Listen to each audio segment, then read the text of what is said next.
Okay, let's get started. If you could take your seats, we'll get started again. So how was that? Was that interesting? I noticed a few empty chairs, so maybe a few people got bored, or maybe they had to leave. Was that good? Did you guys get that? It's an important topic, really interesting stuff, lots of good new stuff. The next topic is another really important one. And the reason I say it's important is when we talk about live tiles, it's probably, in my mind, it's kind of the defining feature of Windows Phone. And what we're finding is that end users love live tiles. And a live tile, I think I showed you earlier, the idea that you can actually have a tile on the start screen that is updating in the background and doing stuff that actually engages the end user and allows them to do stuff without actually perhaps even launching the app. And so let's talk about what that means in a few minutes. So we'll talk about the end user experience. We'll go into the very basics of what a tile is. We'll talk about some new features in Mango or Windows Phone 7.5, the idea that you can have multiple live tiles. We'll talk about updating a live tile from a background process or a local process. And we'll also talk, if we have time at the end, we'll talk about push notifications. So live tiles, as I said, is probably the defining feature for Windows Phone. It's basically the idea of giving the end user glanceable access to some of their information. And so in this case, for instance, you see that the phone icon has a number 2. I know right away that I've missed 2 calls, and I can do something about that. I have 3 text messages that I've received. I can go and read those. I have 25 emails that I've received since the last time I went in there. So those are all glanceable information, right? It's information that I can see that gives me the ability to take some action.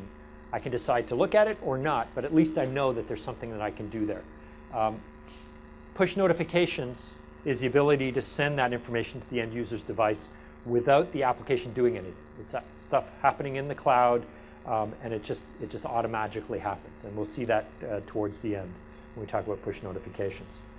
So when we talk about tiles, there's some pretty basic stuff related to it. There's 2 different kinds of tiles that you'll see on the device. There's the single tile, and then there's a double wide tile. The double wide tile is only available to first-party applications, only to Microsoft applications. And so, sorry, I know a lot of people would love to do that, but unfortunately, we're very greedy about that.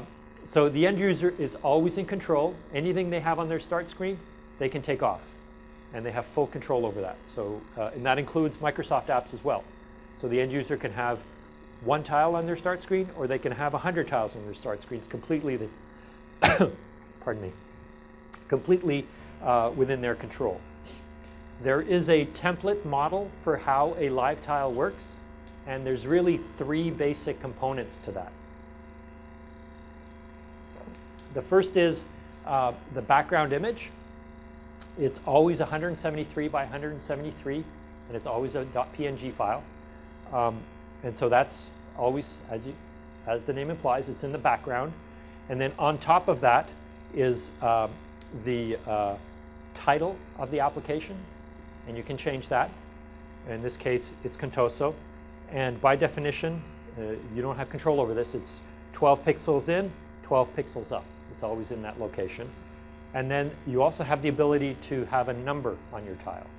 And that number can be anything from 0 to 99. And it's, again, 12 pixels in from the top right-hand corner. And it's 37 by 37. That's the size of it. And so based on that, you can sort of composite what your tile would look like. And a designer could do that. Now, some application developers don't like this. For instance, they don't like that number. Maybe they want to have their own number. Perhaps they want their numbers to look like this, right? It looks a little bit more native. And so the way to do that is basically take over control of the entire image and just build that dynamically. And you can do that. It's pretty easy. Silverlight allows you to do that. Very trivial thing to do. And so it's up to you. There are many different scenarios that you can imagine for live tiles. Weather is an important one. We see it all the time, right? You want to look at your phone and see what's the current temperature outside. Instead of looking out the window, it's easier to look at the phone. Sending to WP7, so things like stuff coming down, chess by post, right? So here is an application that actually does chess, turn-by-turn chess. And so here you can see you have 2 games where it's your turn. And so that 2 is kind of important. Same thing, Alpha Jacks, the same idea, except it's Scrabble. Bees, unread, this is a Twitter application. Here you have an unread tile. And so you see here, Bees is actually trying to mimic the native look and feel, where they're actually using big numbers. That's just a composited, basically taking XAML and converting that into a bitmap. Seattle traffic map, this is a kind of a cool one. So, and all of the guys in Redmond use this. Basically, they can see the traffic for their ride home without having to launch the app. Every 30 minutes, it's going in the background. It's always checking the traffic and giving you an image. So you look, you're done, you put it away. You don't have to launch the app. You're right there. So there's hundreds and hundreds and hundreds of these. We do know, just anecdotally, that apps that have live tiles, that give value to the end user, tend to be valued over apps that don't give you live tiles. It's kind of obvious thing, but I would strongly encourage you to take advantage of live tiles wherever possible. There are, and this is now new features in Mango, there always has been an application tile, and the end user has full control over that. The application tile is pinned from the app list. So the end user has to go to the app list and tap and hold, and then say pin to the start screen. And then when they do that, then their tile goes to the start screen. And you can still change, there's a default set of criteria. You have your tile image and the text and all of that stuff, but you can pretty much, via code, make changes to all of that stuff. And I'll show you how that works in a few minutes. New in Windows Phone 7 is the ability to have a secondary tile, multiple secondary tiles. Is there a question?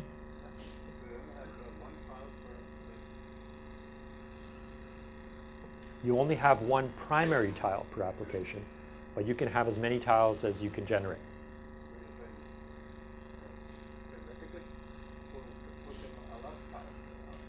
So the question is, theoretically, I could push a lot of tiles to the start screen. Yes, but again, we optimize for the end user experience.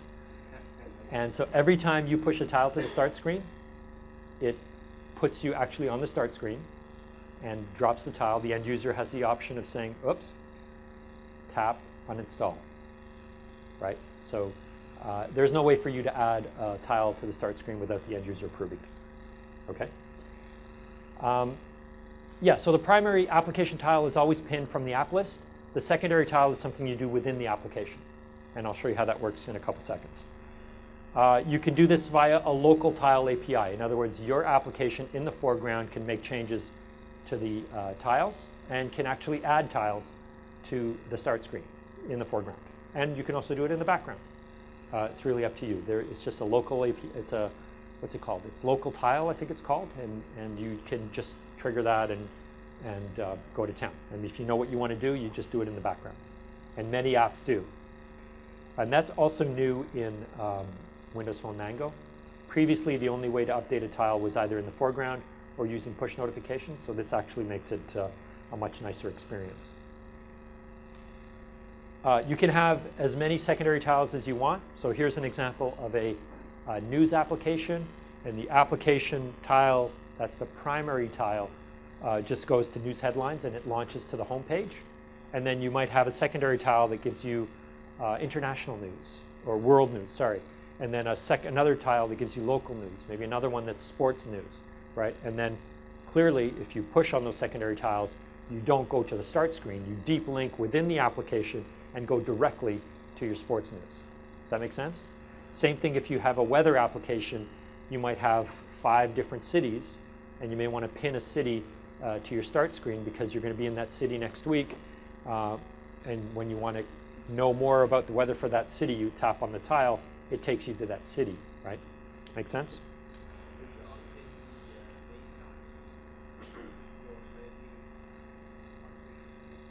good question. So the question was, if I unpin the primary tile, does that mean I automatically unpin the secondary tile? The answer is no. They're completely independent. These are all independent of each other. So if I unpin one, it doesn't affect any of the others. They're all independent. You can also, and again, this is new in Mango, in Windows Phone 7.5. You now have access not just to the front of the tile, but the back of the tile. So that gives you a little bit more information that you can give to the end user. And so you can do all sorts of interesting things with that. And there is an algorithm that does that. It's completely random. You don't have any control over the animation. But we try and control it so that it gives a pleasant experience to the end user when these kind of tiles flip. You don't want Times Square kind of blinking, right? You basically want something that's nice. So let's actually have a look at this. Did I lose my glasses now? I'm not doing too well. What's that? Make them what? Oh, I actually did find my phone, by the way. It was totally me. Let's see here. Let me just load.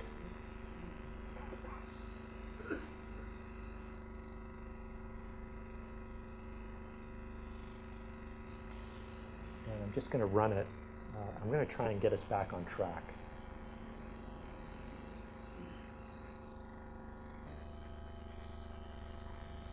So let's run it, see what it does, and then if we'll have some time, we'll look at the actual code. So here is an application that does nothing but change application tiles. And so if I change the application tile, actually I can't do that until I actually pin the application tile, so let's do that. I forget what it's called. Oh, end, yeah, thank you. Oh, I guess I should do what I wanted to do, which is tap and hold and pin to start. That's the only way your primary tile will ever make it to the start screen. And so right now, the end, if you look at it, is giving me basically my application. Here it is, background.png. That's my standard tile. That's the one that's in my zap file. And so now we're going to have some fun with that.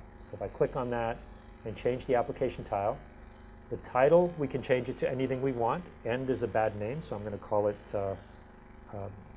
Ben's tile. The background image can be anything. I actually, if you notice, in my zap file, I have some files that are just colors, and so I'm just going to give it a color. So let's just call it blue.jpg. And even though it's a color, this is actually good, just an image, right? It's just an image that's 173 by 173. Let me just show you. Blue.jpg is just a 173 by 173 image that happens to be blue. And then I can give it a count. So let's give it a count of 3. And I can also give it the back title. So I can do things like back up. And the background image can be a different color. So let's give it green.jpg. And the back content, so this is text, so let's have a watch my back. Okay, so now if I set that, nothing happened there, except if I go here, you'll see that all those changes that I just made, right? So the front of the tile is now blue instead of that black. I've got Ben's tile, I've got the number 3 because I'm using that template, and then I've got my text and color and the title on the back. Pretty straightforward, right? We can do the same thing with the secondary tile. The difference here is that you have to give the end user the ability to actually add the secondary tile to the screen. And so we can do that by just clicking display. Now you see, when I click that checkbox, I triggered a local tile.add a tile, and I immediately got added to the back, right? The reason it did that is because the end user's in control. And so you don't have apps that start adding hundreds of tiles to the start screen for fun, right? You basically have full control over the end user. And so anytime you add a tile, the end user has full control over taking it away. So let's go and have a look at that.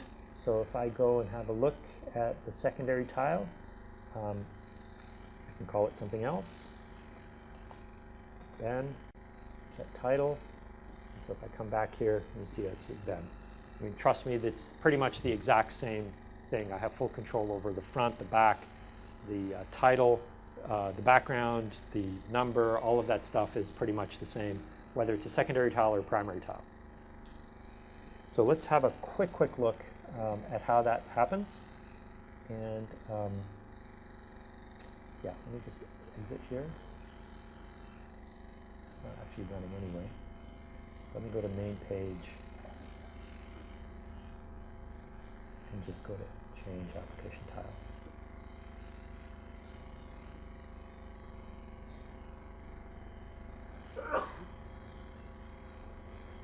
So it's application tile.xaml, here it is. And okay, I have no room on my screen.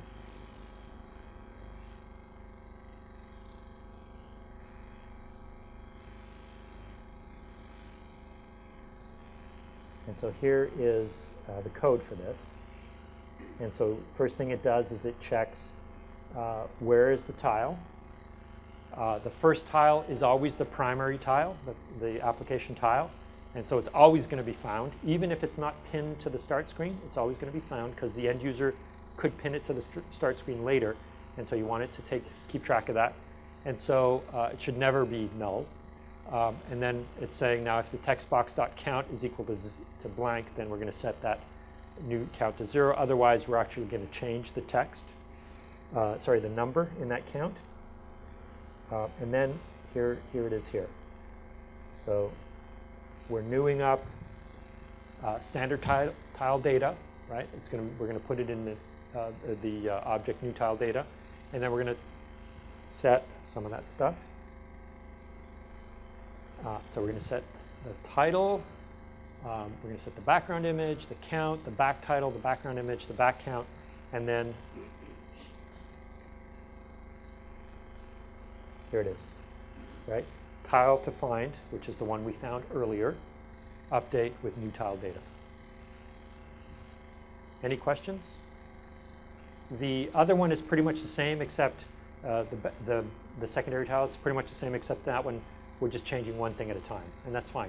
You can change. You don't have to change, like in this case, we're changing everything at once. You can change one at a time. There's a question in the back, and then we'll come over here. Yes?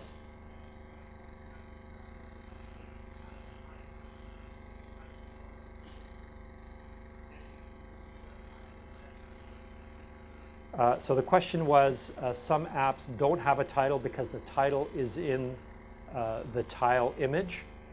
Technically, that's breaking a marketplace policy, but they do tend to make exceptions for that. If it's obvious what the title is, then they'll make an exception for that. But yeah, you have full control over that. You don't have to adhere to the title of the app, yeah, you can change it to anything you want. I think there was another question over here. Yeah.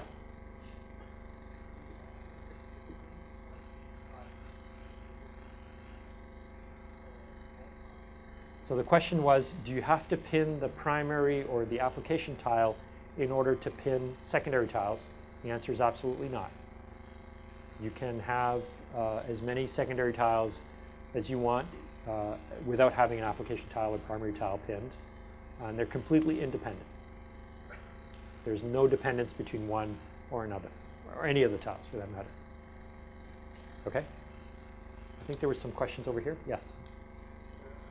How would you go about updating the tiles like the separate example? Is that like the background? Yeah. Yeah. So the question was that example of the Seattle traffic tile. How would you go about changing that, and what was the process for that? It's actually using the periodic task in the background. Every 30 minutes it's going. There's a special service in Seattle where you can have access to that image, and then just shrink it down, create an image, and pull it down. Yeah. Any other questions? Okay, let's keep going.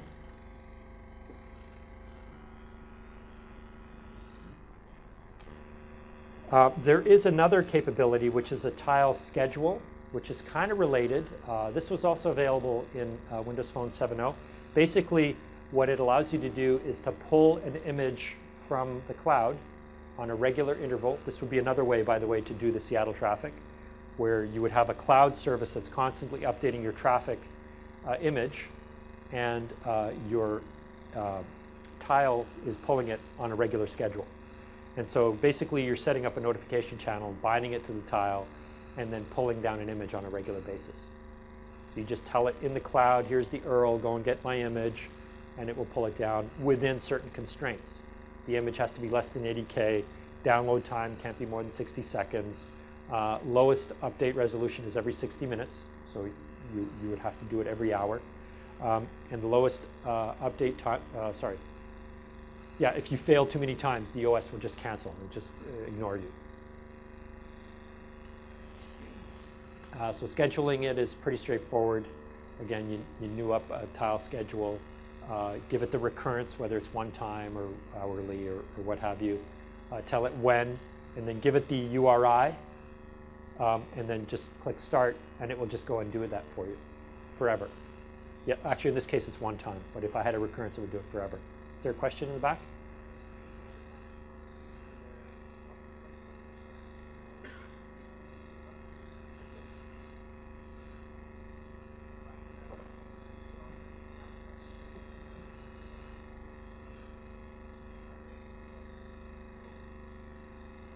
Oh, you mean the tray in the start screen, in the lock screen? Okay, so the question was, when you have a lock screen, there are a certain number of icons on the lock screen which give you some actionable or glanceable information, or text, right? You have calendar information on there as well. Do you, as a developer, have access to that? And the answer, unfortunately, is no. Those are all first-party things. Sorry. Was there another question? No? All right, let's keep going. So the other way would be to use the background agent. So we saw the background agent in the multitasking session just previously to the break.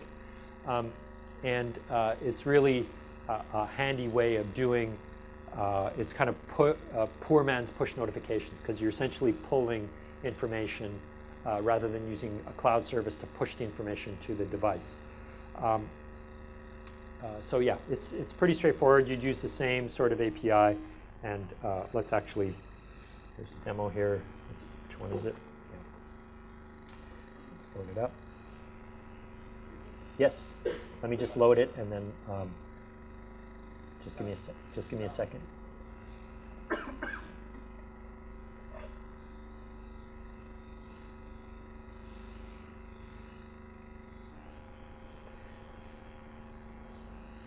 This is a big application. It's actually quite sophisticated.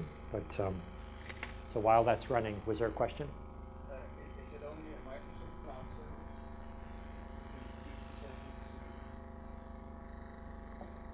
service? I don't. Is what only a Microsoft Cloud service? Well, I was thinking, when you use the cloud service to update your file, what kind of cloud is that? So the question was, are we required to use the Microsoft Cloud service, Azure or whatever, to do that? And absolutely not. If you have your own server sitting under your desk and you have access to it from the internet, you can use that. If you want to use, God forbid, you should use Amazon Web Services, you can do that too. Of course, Azure is the best choice, but maybe I'm a little biased. But yeah, absolutely, you can use any service you want. Yeah. Okay, so let's just run this, and oh, it's actually running already. So this is a simple application that does to-do management. It's actually available as a lab, so you can actually play with this. So let's just add a couple of projects. And so I'm going to add the project, how about shopping? And we'll make that red. And let me just add one more. Call that one vacation. And we'll make that one orange. And so if I go into these, I can actually pin them to the start screen. So there's my shopping one and my vacation one, pin that one. And then if I go into that, I should have just gone back, but anyway. and go into my settings, there's actually a settings here to say show overdue tasks on tile. And so in this case, it's kind of a fake scenario because it's actually going to, just for the in the interest of time, it's going to generate some fake numbers for the tile. It's also going to generate some fake tasks. So if I click on that and exit, you should see in probably 10-15 seconds or so that it's going to update those tiles in the background using a background agent. Any questions? There's never questions when we're waiting, right? And there you go. So it just randomly generated numbers, right? In this case, it's generating a random number between 0 and 9 and just adding it. And it's also randomly adding the currently overdue task from a list of 4 or 5. So let's see how that works. It's actually pretty straightforward. How am I doing on time? What's the next session? It's supposed to be done at 3:45, right? Yes. Okay, I'm trying to get us back on track, so I think I can do it. Let's see. Is there a question? No? Here, so here's the background location service.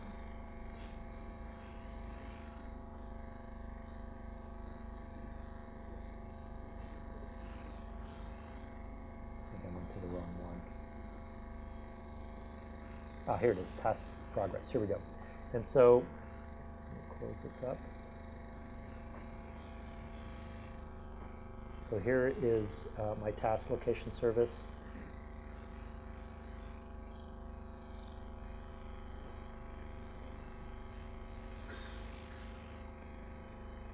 So it's going through the tiles one at a time, and then for each tile, it's doing some interesting stuff where, let's see, it's get overdue count project, right? And so if I look at what's in there, I bet you it's just a random number generator. Yeah, see, it's just a random number generator between 0 and 9, right?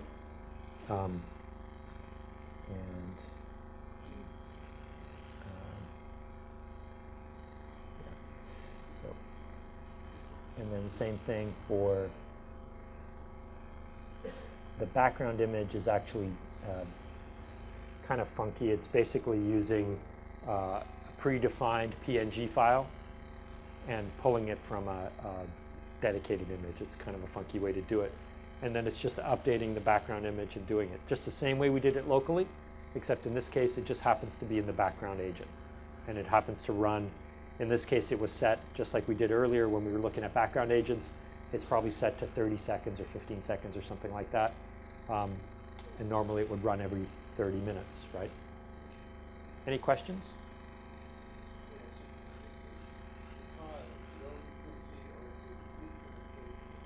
Question was, tiles are only PNG or can they be JPEG? Should be PNG. Any other questions?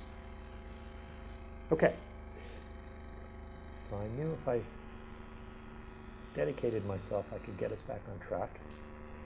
So the last one is sort of probably the most sophisticated and probably could be one of the most useful scenarios, which is the idea of push notifications. That's the idea that something in the cloud is doing some monitoring, and then when it detects some important event, it's going to push that information to the device. And you can do that as many times as you want.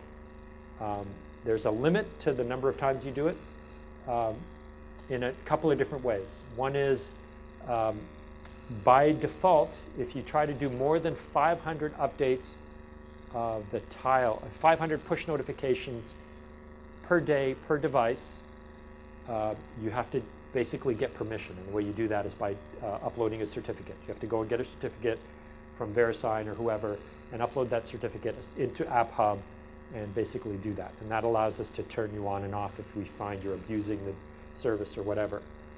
The problem is that if you're doing more than 500, you're probably draining the battery on those devices anyway. So I can't imagine a scenario where you're doing 500 tile updates or toast notifications or push notifications. It's possible. I can't imagine why, but it's possible. Maybe if you had a very important stock tracking application where it's really important that you know when a particular event happens, you want to know within a couple minutes, and you can't take advantage of that background because that's only going to happen every 30 minutes, you would use push notifications, because there you could push it and know that within a few minutes that push notification is going to make it. It's preserving battery life and user experience, because most of the computation, most of the monitoring, most of the work is actually going to happen in the cloud, right? In a couple of minutes, I'm going to use Azure, but I know this gentleman probably wants to use Amazon, right? No? But you can use any service you want, right? We have a push notification service, and you essentially will hand us some information, and as well as the basically the GUID for the device, and we'll figure out how to get it to the device. So let's actually have a look at how that all works. So when we have a device that wants to use a push notification service, or an application that wants to use a push notification service, it's actually going to tell the Microsoft server, this is our push notification server, that, hey, I need to get access to a particular push notification service. And the Microsoft service is going to say, yeah, no problem. Here's the URI that is your endpoint. That device is then going to go to your service, wherever your cloud service happens to be, Azure, Amazon, your server at home, doesn't matter, and tell it, here's your URI. Anytime this server wants to send some information to this device, it's going to use this URI to do it. And if you look at the URI, it's a live.com URI, and essentially that's a Microsoft server, right? It's going to be a Microsoft server. And so at some point, this server is doing some background stuff. It's monitoring. Let's use a stock example. Maybe it's monitoring to make sure that you don't go over your limit or something, or you don't go over your margin or whatever. And then it's going to say, oh, I need to get a message to that device. And so it's going to post the message to that URI, which is actually going to be a Microsoft server. And that Microsoft server takes care of the magic to make sure that that push notification message actually makes it to the device. Yes? Can you use HTTPS? Why would you do that?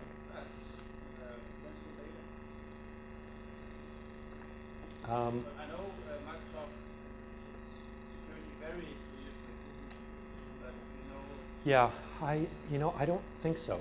I don't know, actually. I've never actually tried that. I don't think so. You could. Well,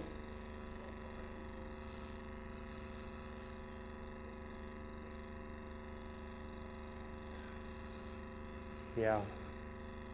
Yeah, I don't know. I'd have to look into that. I'm not sure. Not sure. Let's actually, I'm curious to find out myself. If you want to email me, I'll look into it for you, and we'll learn it together. There's 3 different kinds of notifications that the server can send to the device. There's a raw notification service, which is just basically a payload that you will drop off on the device, and if the app happens to be running, we'll have access to that. There's a toast notification service, which is the most disruptive, because it's actually going to pop up a dialogue at the top of the screen, and it's actually going to interrupt the end user and make a sound. And so it's disruptive. You don't want to do too many of those, because the end user is going to get upset. And then the final one is a tile notification service, which basically means I want to update the tile to let the end user know that something happened.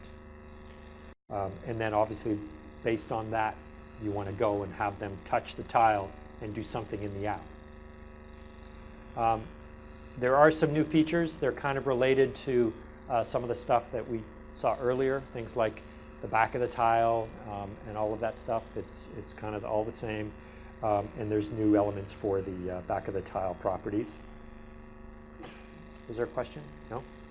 I thought I saw a hand go up. Toast notification gives you a few things that you can do. You can have a little icon. In this case, it's a little Y, like the Yahoo icon, as well as some text, as well as some information. Sorry, not text, but a title. So you have an icon, a title, and text. And of course, you can put whatever you want in the title. It's just a text field. Typically, you want it to be time critical and personally relevant, right? It has to be something that they have to act on right now. And so it's important that you interrupt the end user to do that. And by definition, if you are going to take advantage of push notifications and toast, the end user has to accept that. And so it has to be something that you explicitly ask them for permission for in your app. And they have to agree. They have to press OK or not OK. And you have to agree to abide by whatever it is they say. So let's actually see this. Now, this is actually a little bit of a sophisticated application. And so it's going to take me a couple of minutes to get it up and running. And the reason it's sophisticated is because there's 3 moving parts here. So I'm going to load my cloud service.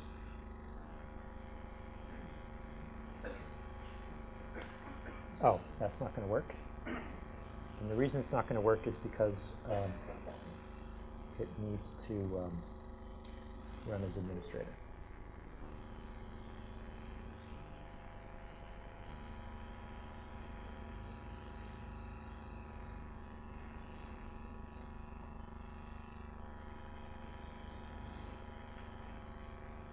Okay, and so let me run this.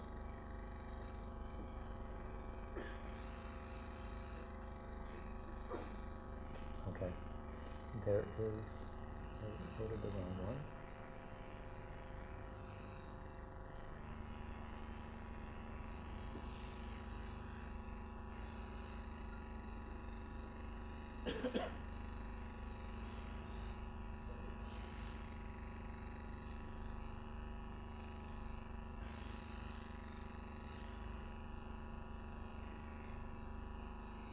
Can't remember what it's called now. Demo3 push notifications.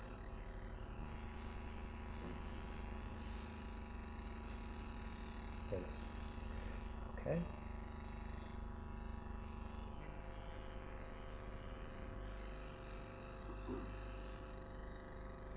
I run this. This is actually going to run a local Azure environment. I'll show you what that means in a couple of minutes. And while that's doing that, I will load the phone app.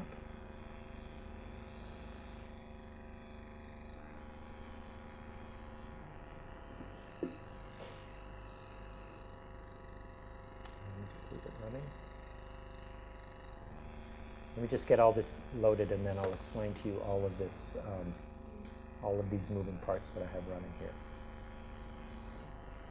Okay.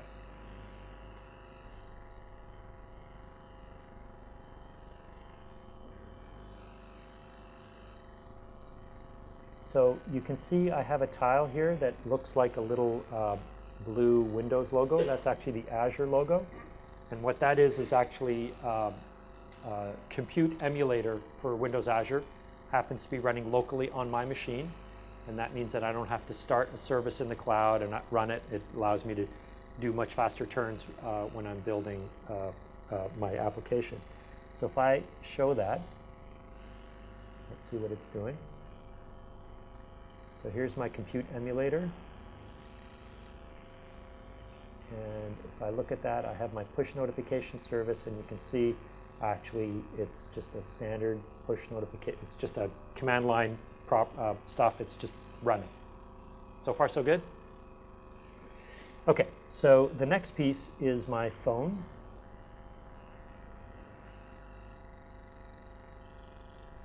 And let's actually run that.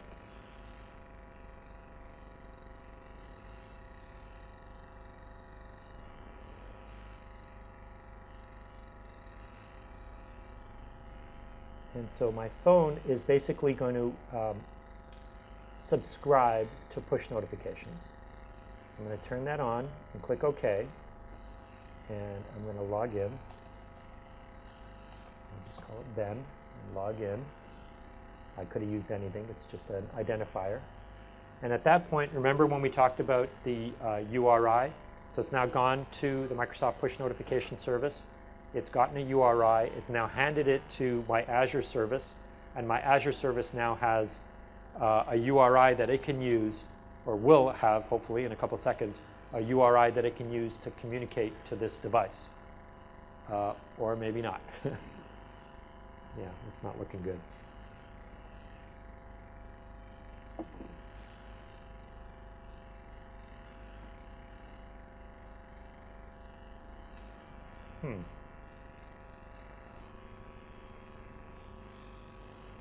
Okay, let's, I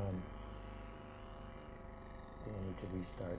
I may have had an old service running from before, so I'm going to exit Azure.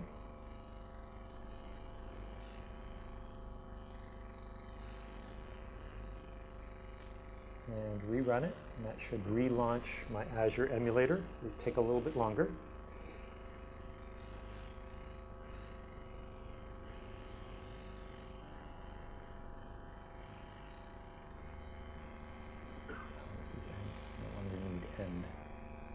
Okay, so there's my Azure emulator. I know it's running because I got this crazy error message. Now let's try my push client.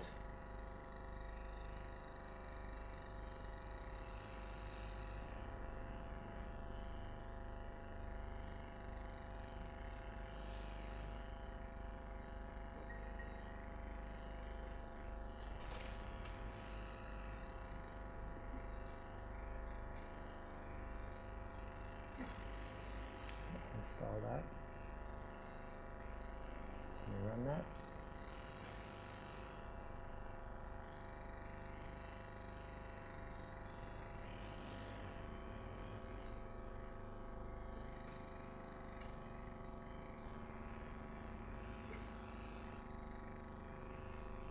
Okay, so if I, okay, and I'll just use Andy's login. Should take just a couple of seconds. I'm not sure why it's taking so long.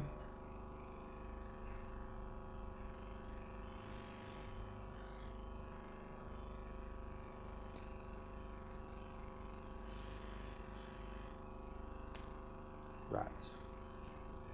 Okay, so maybe we won't be able to see the service running. All right, well, I think what we're going to do is stop there.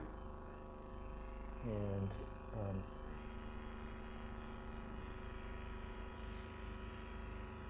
we're actually out of time, and I want to give, is Ian here? Ian, are you there? Ian Quist? No? Okay, maybe I'm doing the gaming session also. So there's a bunch of response custom headers that you have to handle just the same way we did earlier, and then that's pretty much all that's required. So I apologize it's not working. I'm going to try and make it working, and then if I can, maybe after Ian's session, we'll have a look again. Yes. Sure. Is it going out-house to the Microsoft server and trying to come back? So the question was, is it trying to go out to the internet and back again? Yes, it is. So you think the network is blocking it? I had internet access earlier, so it should, maybe I lost internet access. I suppose it's possible.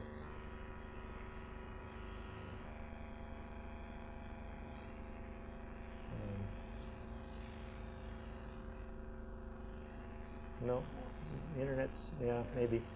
Maybe it's blocking a port. It's possible. It's possible. So anyway, yeah, it's still trying to log in. Anyway, so we're going to stop there. Any questions on tile or push notifications or local tile updates, background updates? Like I said earlier, tile updating is really important. I strongly encourage you to try and figure out a scenario where you can take advantage of live tiles to give some value to the end user. It's important. You'll see that you'll get a lot of love from your end users if you do that for them. Any questions? Okay, so we're going to stop there, and I'm going to go and try and find our gaming expert, and then we'll convene. Is there a break now? Is that what's going on? Okay. So we'll start again at 4? Okay, so we're going to start again at 4 o'clock.